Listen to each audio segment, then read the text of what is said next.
Maphane a re lebe ditlhogo. Tautona Dr. Mokgweetsi Masisi a re ngwao e botlhokwa mo go tliseng ditlhabololo tsa sennela ruri.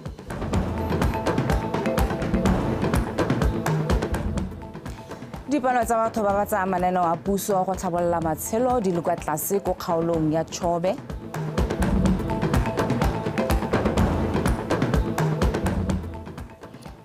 Fa mo go tsa metshameko security systems ba nota traffic ka tsepedi go lengwe mo motshamekong wa League ya Premier. Yo ranolang ka puo ya diatla ke Boineelo Ntshole o etsu dumela. Tautona Dr. Mokgweetsi Masisi a re puso e tsweletse ka go beeletsa mo dipatlisisong jaaka e le mo loetong la go fetola itsholelo ya lefatshe la Botswana go nna e ikaegileng ka dikitso. A re go tshegetsa ngwao le dipatlisiso tse di tebagantseng le go tlhabolola ditsatlholego ke dingwe tse di ka bapatsang lefatshe leno botoka go ngokela ditlhabololo tsa sennela ruri. Tautona ona a bua kwa moletlong wa Yei Cultural Festival ko Gumare gompieno o tshidile o nkabetse.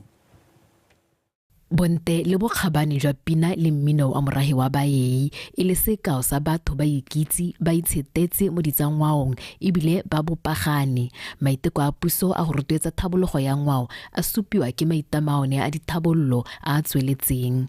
Gonne re ikaeletse gore re kgarametse tšhaba eno e tle mo go amogeleng le gonne itshetletse gore rotlhe re bopilwe mo sebopong sa Modimo. Rotlhe re batho, rotlhe ra lekalekana. Nna puso e ke eteletseng pele e lemoga seo, mme kana ke puso ya batho ka batho. Tlhabololo ngwao e ritibatsa mewa ya batho. Tlhabololo ngwao e tsisa seriti mo beng ba yone. Ngwaelo tse le gore ke batla go le gwetlha gore le di dire le di akanye ka gore ebile re beile madi a mantsi ko gone a tsamayana le ngwao ya research and development gore ha re ka godisa go ruega kana go lemega kana go atolosa ga tswi re ka kgona go godisa go atolosa gore ga ene e se mo Botswana hela le go mahatsheng a mangwe re bapatsa tswi ya rona ka mehuta e tle re lemogile go tswa mo dipatlisisong. Se ke mo go bilwang ka sekgwa investment in culture e le gore na dipoelo tsa itsholelo. Baeteledipele ba merahi ba itumeletse go bo puso e simolodise tsamaiso ya gore diteme tsa bone di buiwe mo dikolong ebile dibuka dingwe di ranoletswe kwa go yone. Talalanye ka boitumelo ga ke itse gore ke ka bua ka re kana ka go boka ke re mme tota ga motho a itautona re lebogela so se re direla mongame ra go pitsa gongwe le gongwe ga o leng teme wa tsena ke lebogela gore o ne o re laleditse ko mosopo mekgatlho e harologanye re a go ipelela dingwao tsa rona re isupa ga re ne re di supa re le teng. Go setse go gadisitswe dibuka tsa Seei di ka nna 12 e le tsa preschool. Dikgatiso tse dingwe tse di setseng di weditswe di akaretsa Thanodi ya Seei, Picture Dictionary, dibuka tsa lehoko la Modimo, Bible Scripture, le di-CD, di-DVD. Maiteko a dirile gore Seei e nne teme e tlhabologileng ebile e setse ya siametse go ka ruta mo dikolong mo nakong ya gompieno. Morahi wa Bayei o ipelela ka namo le go itshetela ga ditso tsa one le merahi e hithelwang gape le kwa lehatsheng la Namibia mme se konetella botsalano jwa mahatsi o mabedi. Nothing is better than reviving our culture and telling the world who we are and telling the world our story so that the generation to come will inherit an important inheritance. To bear in our minds that we are one and we must guard against the forces of evil that might try to come between us as a united tribe. Modiro o ke mengwe ya ipilelong ngwao e tsweletseng ka go dirwa go ralla lehatshe e ba ya go sethweng boleng jwa tshomarelo ngwao le popagano ya ditšhaba go rotloetsa tswelelopele le thabologo ya ngwao. o tshidile Onkabetse, Botswana Television. Mothusa Tautona Reslam Batsogwane wa abetse Re Thaselo Etegeng Phoko go tlhabolola dipudi tsa gagwe kwa motseng wa Kidia go kgaolong ya Boteti. Mothusa Tautona o ne a kgothatsa Re Etegeng go ikopela dithuso tsa lenaneo la thuo le tlotlo go atolosa le go tlhabolola thuo ya gagwe ke a setsa supile fana le bokgoni le kgatlhego e kwa godimo mo thuong ya dihutshane sa baitseng Tebogo. Ine ya re ngwaga ono o simolola mo phuthegong ya kgota Re Thaselo Etegeng a ikuela mo go Mothusa Tautona Reslam Batsogwane go mo abela phoko morago ga gore ya gagwe e bolaiwe ke dibatana. Kopo e ategile ka jana a neelwa phoko mme hela Re Tsogwane o rotloeditse Re Etegeng go ikwadisetsa lenaneo la thuo le toto le sa tswang go simolosiwa go thabolola thuo ya gagwe. A tlhalosa ga maikalelo a puso e le go thabolola matshelo a banni ba dikgaolo. Ke ka lesego ka gore thuo le toto ke eo o ta thabolola leruo la gago ka yone. Re batla bone ba iteka ba simologileng jaaka o simolotse yana. Lesakale o tlile go le thabolola o go kopa thuo le toto. Yaanong so se re tshwanetse ra se lemoga gore ke yone background ya ka ga gormente a rona a neng a prioritizer kana ba go pele go thabolola dikgaolo. Yaanong go mo re tshwanetse re go rutwetse thata re itse gore go botlhokwa gore ba ska ba salla go morago ba tshwane le ba bangwe le huma le lwantshiwe le apereng dikgaolo. Re Etegeng o lebogetse mpho eo. Ke lebogile botsedi jana ke bue thata gore ke itumetse thata ke bola go bua yaanong ka gore ga ke se Setswana ke mosaro ano le lemela la gana go Setswana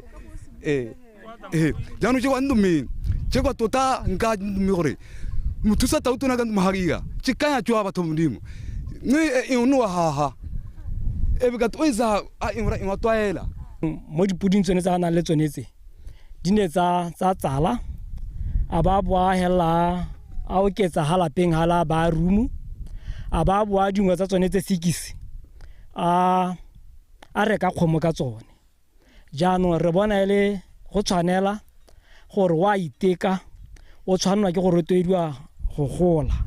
Mothusa Tautona o ne a tswelela a kgothatsa Batswana go inakanya le thuo ya dihutshane ka go supagetse e ka ba tshetsa ebile e le bogadi bo gauhi. Se baitseng Tebogo, Botswana Television, Kidia. Fa re boela kwa moletlong wa Yei Cultural Festival tona wa lephata la banana bong metshameko le ngwao Re Tumiso Rakgare a re go itumedisa go bona banana ba ikgantsha ka dikitso tsa bone ka bodiragatsi. Re Rakgare o na tsene moletlo o wa bosupa wa ngwao ya ba Yei kwa Gumare kwa go neng go na le Tautona Dr. Mokgweetsi Masisi le mohumagadi wa gagwe mme Neo Masisi. Tsholofelo Tambale ka pego. Puso ya ga Tautona Dr. Mokgweetsi Masisi e ntse e tsepamisitse botlhokwa jwa go boloka ditso le ngwao tsa merafe ya Batswana. Meletlo ya ngwao e tshwarwang gangwe le gape e le mengwe e e dirisiwang go papamatsa seo. Nngwe ya meletlo e ke wa merafe wa Bayei o neng o tshwere mafelo ano a beke o ko gona dibui ka go farologana di neng tsa gatelela botlhokwa jwa go akaretsa banana mo meletlong e tshwana eo. Mongame Tautona o buile ka ga ile gore go monate go bona ngwao ya rona re isa ko baneng jaaka nne re bona bana ba dira bontle kgantele mme botsadi ke itse gore go ka kwana re loga dikatana tse dintle a re direng hela jalo re itse gore le bone bana ba re tshwantse re ba rute gore ngwao ya rona re kgone gore re isireletse ka tsela e ntse jalo. Baeteledipele ba kgaolo ba ne ba dirisa sebaka se go ntsha matshwenyego a bone ba re morafe wa bone o tswa kgolowe ditshwanelo tsa bone di kgapela kwa thoko fa go tshwantshwang le merafe e mengwe ya lefatshe leno. Mongwe wa tanthe a re kana ha re re go lekalekana ha merahe mo Botswana merahe ya lekalekana ka gore rothe re na le umang rothe re na le access go thutong le go ditirong ra dumela e bile ra amogela se re se tlhokang ke ditshwanelo di tshwana le go lemogiwa ga magosi a rona. Magosi a rona le mogwela jaaka merahi e lemogilweng ba hiwe le diofisi ba nne mo go tsone. Tona gape o ne a rotloetsa badiragatsi gore ba dirise mananeo a puso go tlhabolola matshelo a bone. Mme bone badiragatsi bomme, batshameki, banana, mananeo a puso ya ga Tau Tona Masisi e tlang ka one tšhema ke wa lona, thuo le tlotlo ke ya lona. Jaaka gompieno re tsweletse ka di-National Arts Festival, lona badiragatsi, mananeo a puso ke mananeo a lona. Bagolwane ba puso ba re ba tla tsaya matshwenyego a morafe mehago, mme tsholofelo ke gore a tla arabiwa morago ga tshekatsheko ya molao motheo e santseng e ngangisanwa ke maloko a ntlo ya dikgosi. Tsholofelo Tombali, Botswana Television. Batho ba kgaolo ya Chobe ba rotloeditswe go inakanya le mananeo a puso e tsweletseng ka go arola go tlhabolola matshelo a Batswana. Kopo e dirilwe ke moparlamente wa kgaolo eo Re Machanasha Mukuni mo phuthegong ya kgotla kwa motseng wa Parakarungu morago ga go lemoga fa dipalo tsa batho ba ba tsaya mananeo a tlhabololo matshelo di le kwa tlase. Kitso Taemane Kapego. Komelelo e tlhasetseng kgaolo ya Chobe e bakile gore thobe e nne buutsana le ona mahodiso a kokonelwe. Lentswa go na le mananeo a farologaneng go thiba manokonoko ao, bangwe ba setse ba le maoto a supa go a ikwadisetsa. Le fa go ntse jalo, go na le bangwe ba ba sa iponeng tsapa ba tsibogela lenaneo la tšhema ko lekaneneng la Leya go setse go ikwadisitse batho ba di 730. Nna ke na le bothata hela jwa gore nako tse tsotlhe bontsi jwa mananeo a goromente a tisa mo go rona ba kgaolo ya Chobe go semolla ko Panda Matenga go ta mo Parakarungu re bonya le go dirisa mananeo a ne ke reditse gore tona o na le ngongoro ya gore mananeo a ta mo kgaolong ga re tse mananeo, mme le tona le lenaneo le ke la ntha mo ditsong, ke la ntha ke bona lenaneo le lwela ya ka lobedi ba ba setseng re ba registerile as of today, yesterday na re tsamaya mo 730.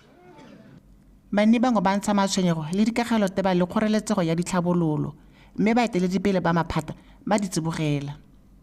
Ha ke itse gore batho ba ba neelwang di-concession mo Botswana, batho ba land board, ha ke itse gore ba teha ba arabe potso ye gore le allocate makgoa mo nokeng ba re kganela go tsena mo metsing go tshwara dithapi. Pelo se diba kwa mme se diba se gore re sware nete merata ba re nao ha go hana jalo no ha hana jalo re taisa ga di-computer re dire ja yaanong ke supense hela gore go na le dibafara no ka garabe mo nokeng go na le bafara ya 50 meters e re observang ha re setse re ntsha dikabo tsa rona kana re sa le re emisa kabo ya meraka yaanong kana ne re supile gore re taboa re boela ko go lona gore tswello pele yaanong re dira yang ke supense gore betso ke a dumela go tsere nako e telele mme ke le solohetseng gore mo bogautshwaneng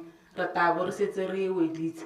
Banni ba rotloediwa go tsaya mananeo a ka tlhoafalo ka ba tlodisa melatswana ga ba gare ba godise le yone itsholelo. Kitso Temane, Botswana Television, Parakarungu. Mothusa mookamedi wa banka ya Botswana Re Leboga Masalila a re komiti e laola merokotso ya kadimo ya madi ga ya fetola selo sa merokotso sa 2.4% e sena go lemoga fa seemo sa go oketsega ga ditlhwatlhwa se fokotsegile go tsweng go 3.9 ka kgwedi ya Tlhakole go nna 2.1% ka kgwedi ya Mopitlwe monongwaga. Re Masalila a re phokotsego eo e bakilwe ke go oketsega ga ditlhwatlhwa tsa lookwane monogae. O nkutlwile Thamage Kapego. Go busediwa ko morago ga lekgetho go tsweng go 12% go go 14% ka ngwaga wa 2023 ke mangwe mabaka a go tleng banka ya Botswana go lepa koketsego ga ditlhwatlhwa le ditirelo go nna 2.3% mo kgweding eno, sengwe se se tla sekasekiwang gape mo pakeng ya boraro ya ngwaga. Le ha go ntse jalo dintlha tse di latelang di ka dira gore kgolo ya ditlhwatlhwa e oketsege gona le ka re soletseng ka teng gompieno tlhaelo ya dithoto mo mebarakeng ya mafatshe and sa boraro e le kgotlhakotlhano ya mafatshe mo go tsa sepolotiki mo go tsa itshelelo le dipapadisano. Mo gae mangwe a mabaka a ka dirang gore kgolo ya ditlhwatlhwa e nne ko godimo ke kgonagalo ya koketsego ya ditlhwatlhwa tse di laolwang ke puso ka sekgowa administered prices ga mmogo le go gola ga ditlhwatlhwa tsa dijo go fetisa ka ga re akanyeditseng ka teng.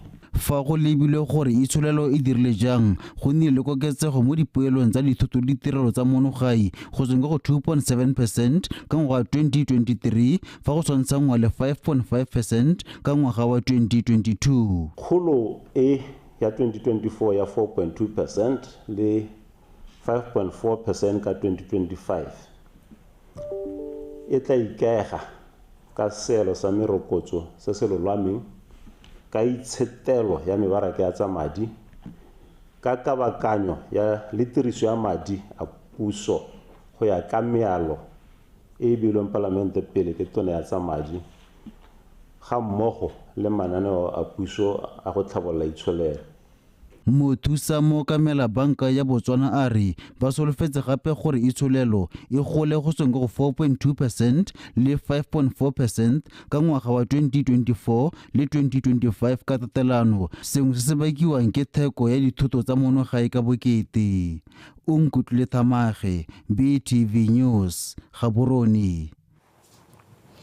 Le khotla le le ikemetseng le le tsamaisang ditlhopho la Independent Electoral Commission IEC le itse setšhaba fa dibukana tsa batlhophi ke gore voters roll di rometswe go dikgaolong go sekasekwa ke batlhophi. Pego ya tswana la tlhalosa fa le khotla le setse le kwadisitse dingongorego tse pedi tse di amanang le ikwadiso. Se se tla morago ga gore le khotla le role pego kgwedi eno e le 22 ya gore dibukana tseo di setse di siametse go kanokwa mme se dira ka fa tlase ga molao motheo wa lefatshe leno wa Section 15 of the Electoral Act. Setšhaba se tswelela se gakololwa gore lekgotla le tsweletse ka go tsibogela dingongorego tsotlhe tse di amanang le ikwadiso.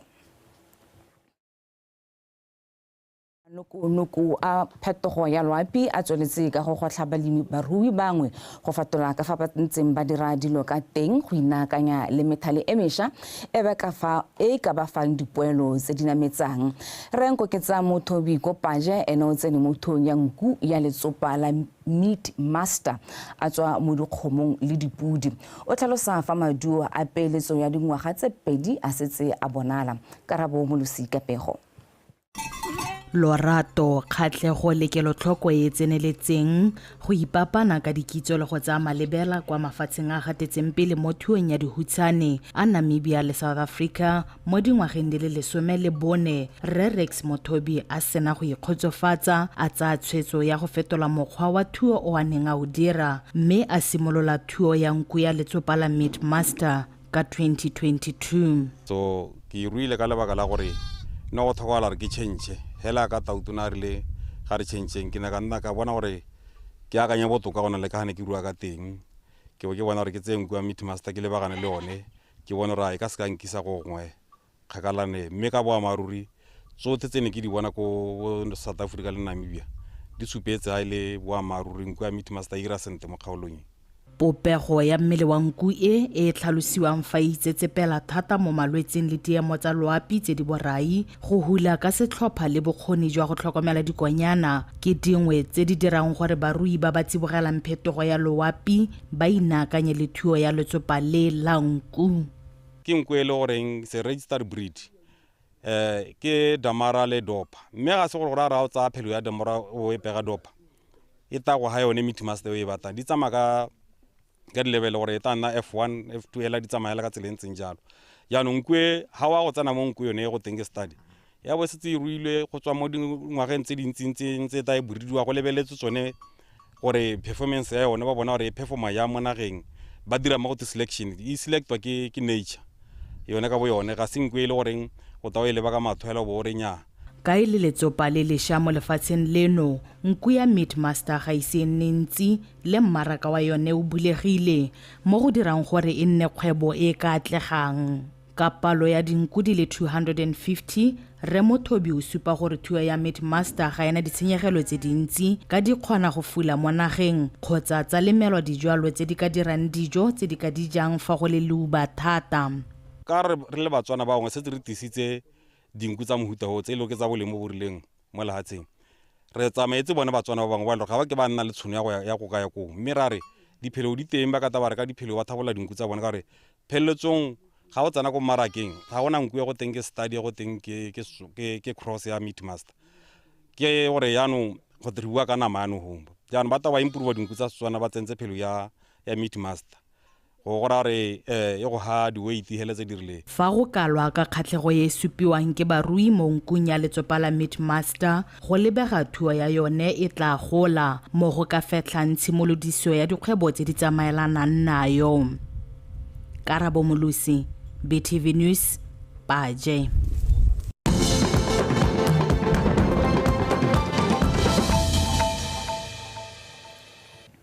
Fa re tswelela tona wa banana bong metshameko le ngwao re Tumiso Rakgare a re maikelelo magolo a letsatsi la mafatshe la dibuka le tshireletsego ya ditshwantsho tsa bakwadi le badiragatsi ke go rotloetsa go bala go gatisa le tshireletsego ya ditshwanelo tsa badiragatsi le bakwadi.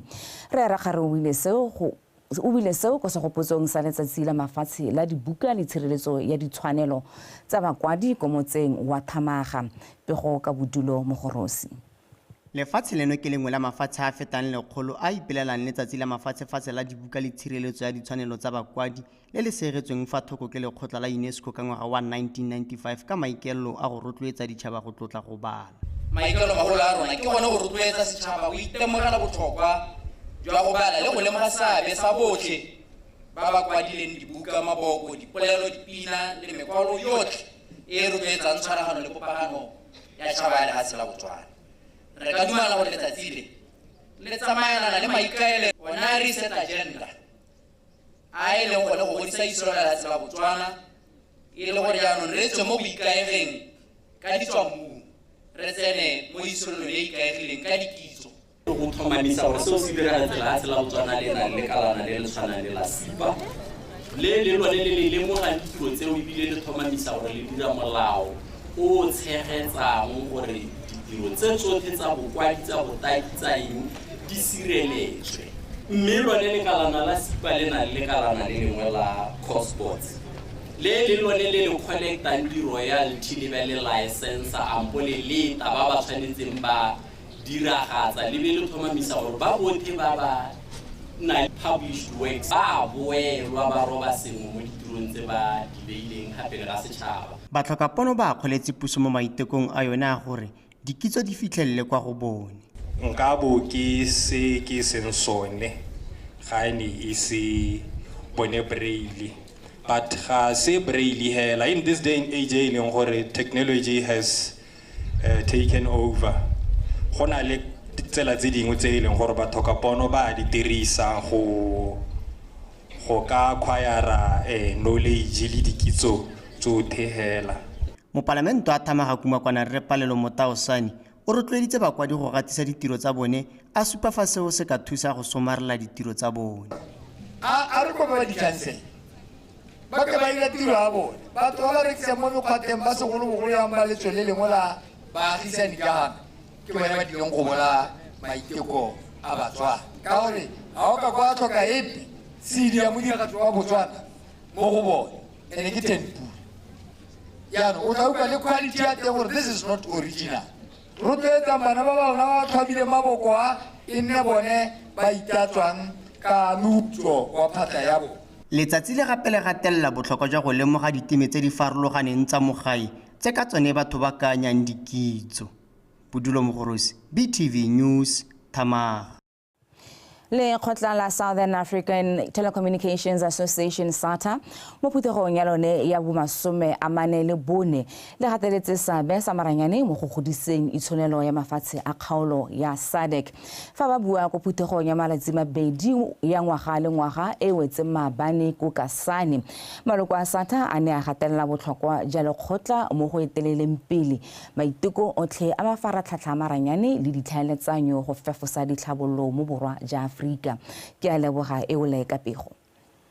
E re ka lefatshe la Botswana e le leloko la lekgotla la SATA le na le ditogamano le mananeo a maikaelelo a one e leng go godisa itsholelo ya lefatshe leno ka tiriso ya maranyane mo dingwageng tse di 10 tse di latelang go isa ko mankaleng-kaleng. Go dira jalo e ne ya re ngwagola ka kgwedi ya Phalane Tautona Dr. Mokgweetsi Masisi a bolotsa lenaneo la Smart Boards Village Connectivity Project le maikaelelo a lone e leng go gorosa maranyane ko motswaneng mongwe le mongwe.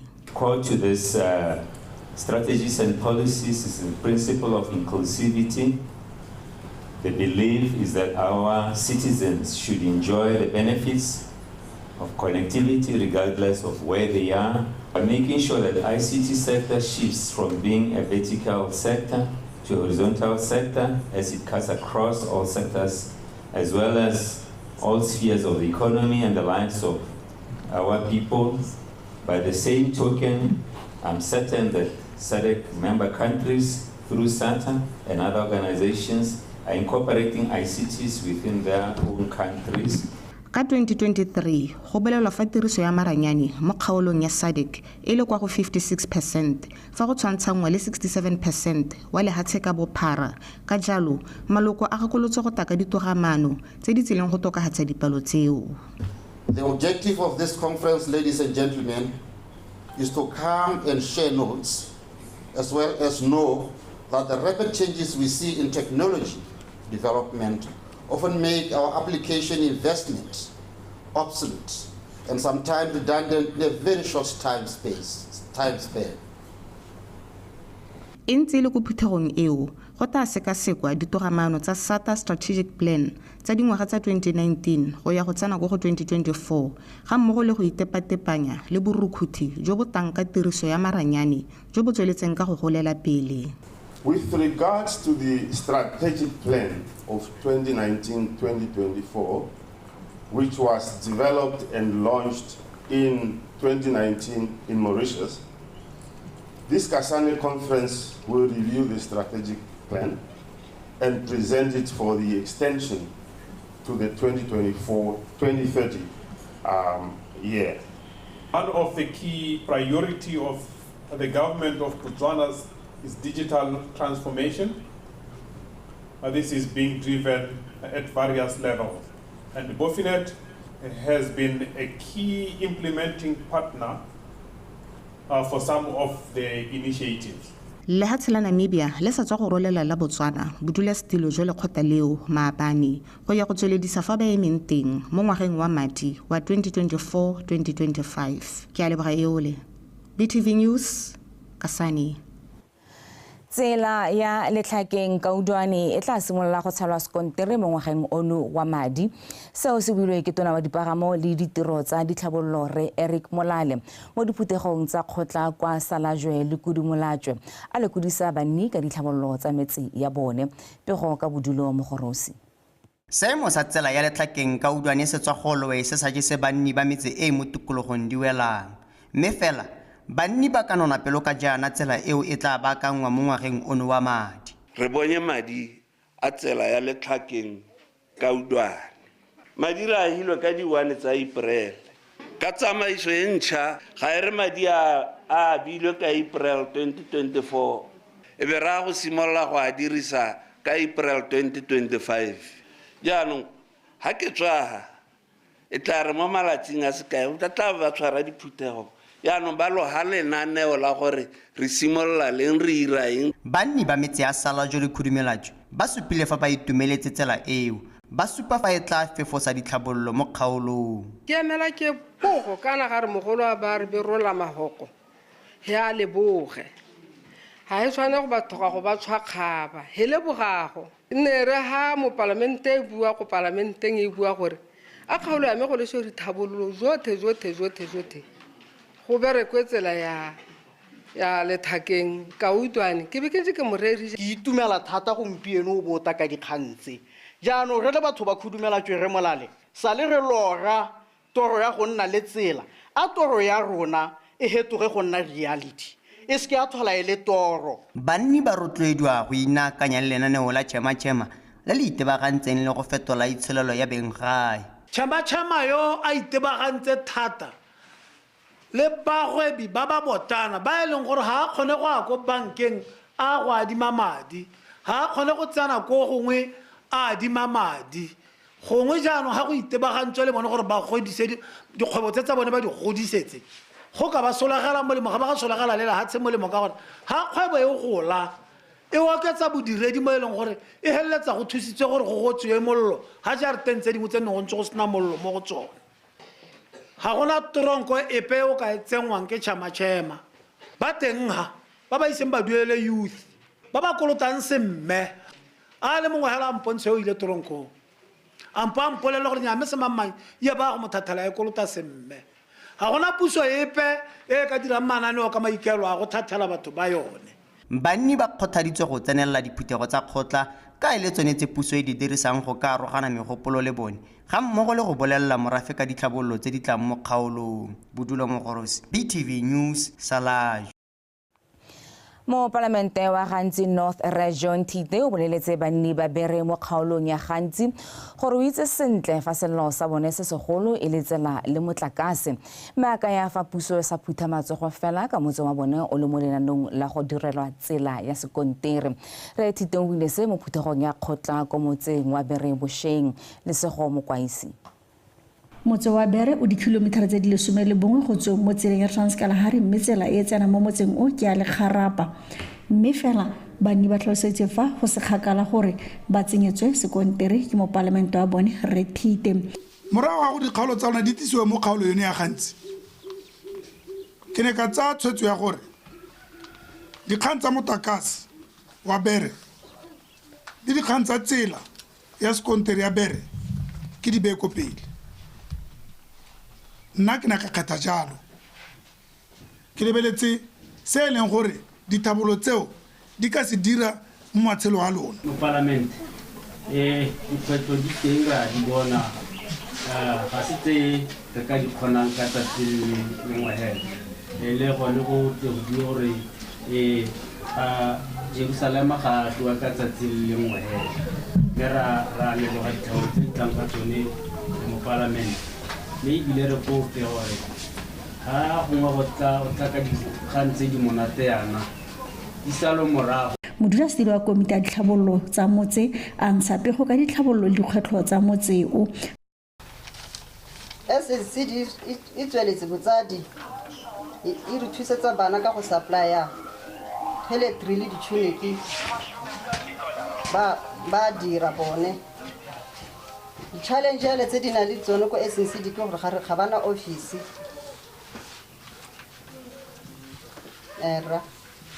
ko VDC ga re na matlo a boroko a lekanyeng re na le thaelo ya motlakase mo motseng botsadi re kopa di-officer tsa veterinary mo Bera hele ya ka seemo sa gompieno re lebeletse motse wa Bera o godile meraka e dikologile Bera ya no kopo ke gore ra agele di-officer tsa veterinary mo motseng wa Bera ya ka Bohana High West. Banni ba ba sa ikwadisetsang ditlhopho tsa setšhaba ba ne ba gakolola gore ba nne malalalaotswe gore ba ikwadise mo ikwadisong e tlang ya poeletso le sego mokwaisi BTV News Bere.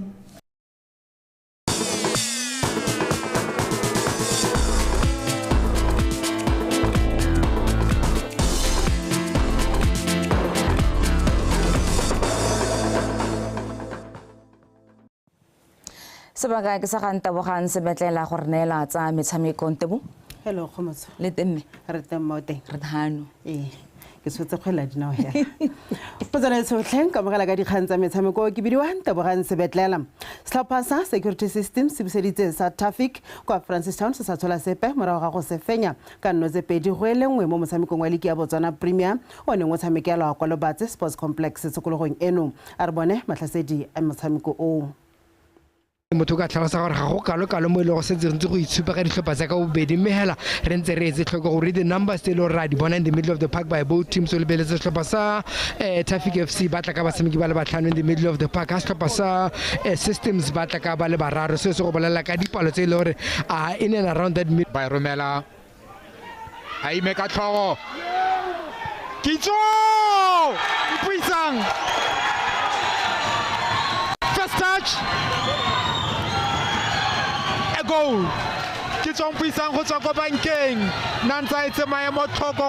Quite beautiful for Kitso for a first time shot that Honeha he took it quite well. No chance for Motinye ya Gambakile a ba romela kgwele e ntla re bone ba ka bona nogone fa Christopher Leme a ya tanya le letloa ba tsaya ketapele security systems mo tsamao ka gore ditlhopha tsa ka bobedi ga o ka lebella maduo a tsone e teke ditlhopha e nna a very close encounter systems mo nakong tse pedi tse ba kgona go ka fenya setlhopha sa traffic ba kgona ba fenye ka nno e le nngwe go legela mme traffic mo maemong a But I guess I read the game first half. So when we came into the second half, we very solid intensity and then we managed to get a goal. But from there, we let that lapse of concentration and then we were punished. You know, there are a lot of. It was a roller coaster. Where you look at the chances that we missed. Like I said, we are a team that wants to dominate play, regardless of who we are playing, and it's evident of what we have been displaying. Yeah, it's a work in progress. We'll miss those chances. They are young boys, and we can't be too hard on them. We can only encourage them not to be shy to create those opportunities. The most important thing in football is the creation of the chances. Mo metshamekong e mengwe ya leki eo e kgolwane e tshamekilweng sokologong eno go rala lefatshe leno Nico United e fapiletse wa Flamingos ka nno tse 3-1 Moruple Wanderers ba okeditse mathata a Holy Ghost ba ba kwa mogatleng waloko ka go ba nota ka nno e lengwe go lefela kwa Phalape Stadium kwa Dinaledi Academy BDF 11 e digile masitauka ka nno e lengwe go lefela.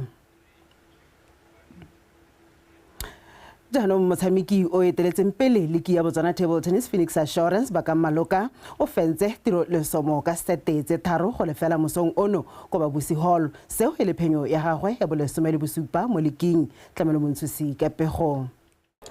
Ba ka Maloka yo fentse metshameko le lesome le borataro le go latlhegelwa ke o le mongwe fela o fentse tiro lesomo wa Smash Minex mo seteng ya ntlha ka 11-7.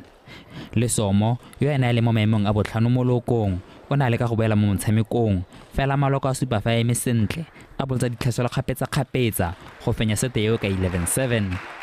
Maloka o na ba gapa tswela tshameko ya gagwe entle mo seteng ya boraro a ba a e gapa ka 11-6 go tlhomamisa fa fenya motshameko o ka 3-love. Ke itumetse ka gore ke setse ka di game tse bo 4 bo 5 gore ke kgone go fenya league ya ka mme gona na ke ke santse ke le sharp momentum wa ka nka ro botokanyana gona ata no bata ke bankanya forehand ya ka ke tsore nna ka ska compete le nna ka forehand ya ka strength sa ka nne nka re ke forehand o mpeng.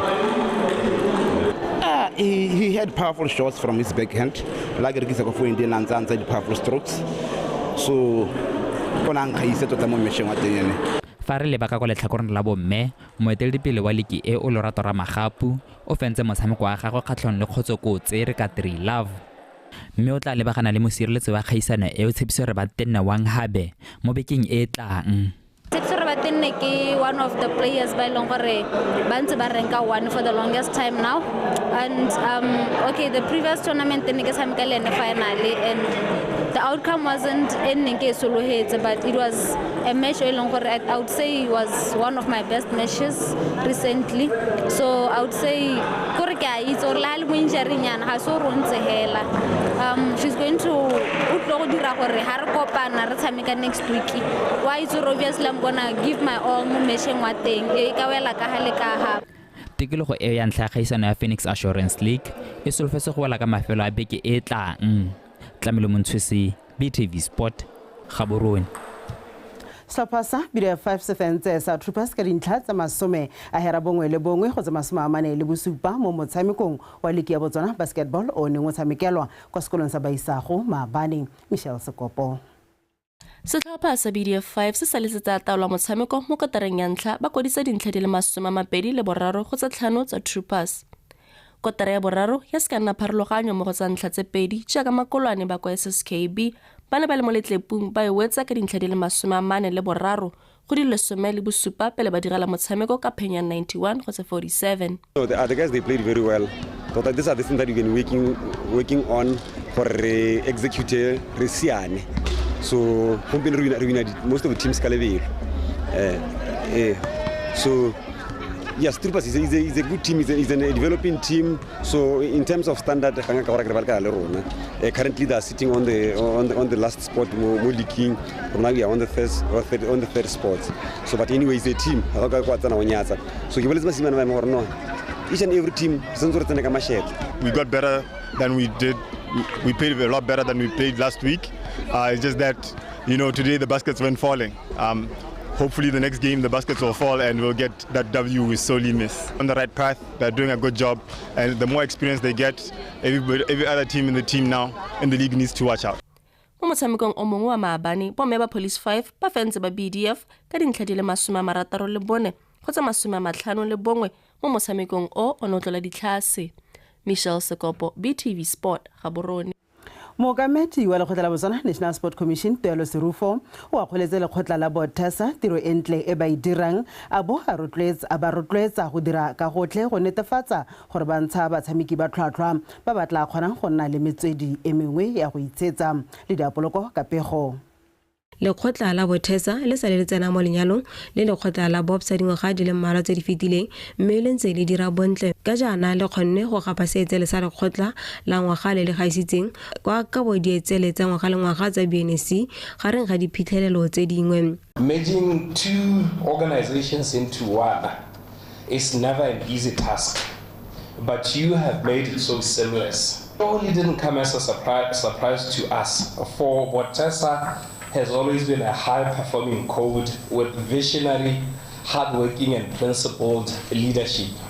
And such is evidenced by your successful partnership with FNB. Serufo tswelela ka go kopa lekgotla le go tswelediisa tiro entle ba e dirang ya tsamaiso e lolameng. I would want to implore you to continue to be prisoners of the rule of law and good governance so that you sustain the achievements from the previous year and grow from strength to strength. As the Commission, we are deeply concerned about the instability at our National Sports Association. Botesa has been amongst the few NSAs that have been very, very stable, and we implore you to please keep at it. Serufo a re go botlhokwa gore lekgotla la Botesa le ba thuse go tla ka ditsela tse di ka thusang batshameki gore ba nne le metswedi e mengwe ya go itshetsa segolo jang moraga go wetsa nako ya bone ya go tshameka. We are encouraging a dual career pathway for our athletes because it's not every promising athlete who is going to end up successful. Where do they go?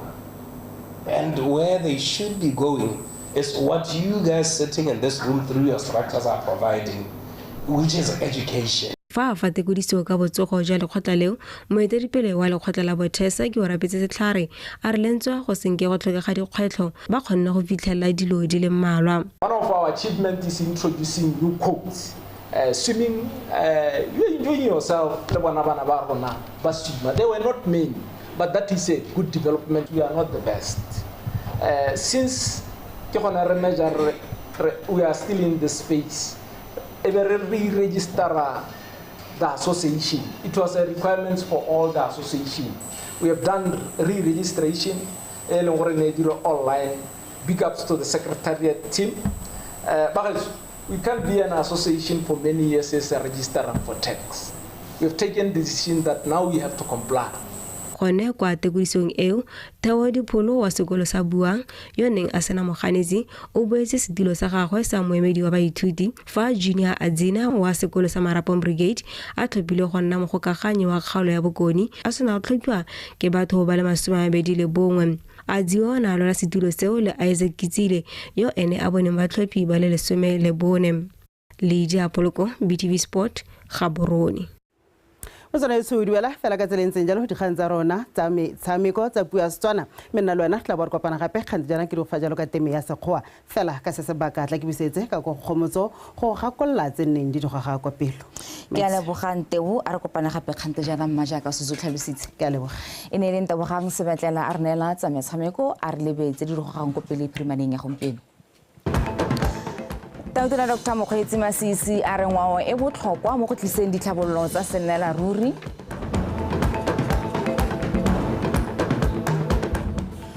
Dipalo tsa batho ba ba tsang mananeo a puso a go tlhabolola matshelo di le kwa tlase ko kgaolong ya Chobe.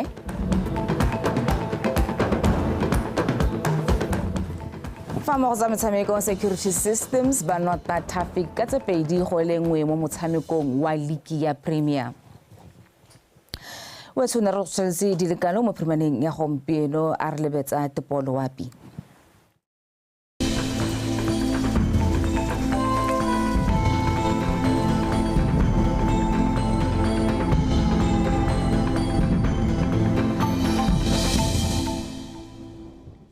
Bagaetsho madume nka mogela ka seemo sa loapi nna ke khumo se se monaka maitsebeng ano maru a bonala mo dikgalong tsa kgalagadi borwa botlhaba kgatleng kweneng le gare ga mogo le bokone botlhaba ka tsatsi la tshipi re soletse pula pifolkgadi ma mafelo mangwe a kgaolo ya kgalagadi borwa botlhaba kgatleng kweneng ga mogo le Chobe re soletse re bo go thibile ka bontlhabong borwa ja kgaolo le gare ga mogo le bokone botlhaba re soletse re bo go thibile mo mosong mme tla re mo tsamong ya letsatsi go thibe ka bontlhabong mo mosong re soletse re kutwa go le bothitho mo dikgaolong tsa borwa ja kgalagadi borwa botlhaba kgatleng kweneng le gare ga mogo le bokone botlhaba fa mafelo a mangwe gone re soletse re go itwa go le mogote mme tla re mo tsamong ya letsatsi go tla itwa go le mololo mo dikgaolong tsa borwa botlhaba kgatleng kweneng borwa ja kgaolo le gare ga mogo le bokone botlhaba fa mo dikgaolong tse dingwe gone re soletse re go itwa go le bothitho re soletse go etsa selekanyo sa 22 go go 31 mme gare le ba ditoropo mo borwa jwa Afrika re soletse re go thibile ka bontlhabong go Maseru Johannesburg ga mogo le go Cape Town ka kgonagalo ya pula go Port Elizabeth re soletse go bona dibata tsa maru go Windhoek mo go tla thiba ka bontlhabong go Lusaka le Harare ka kgonagalo ya pula go Beira re soletse kgonagalo ya pula go Blantyre ga mogo le go Kinshasa mo go tla thiba ka bontlhabong go Dar es Salaam ga mogo le go Luanda ke sone se mo sa loapi a nne boroko.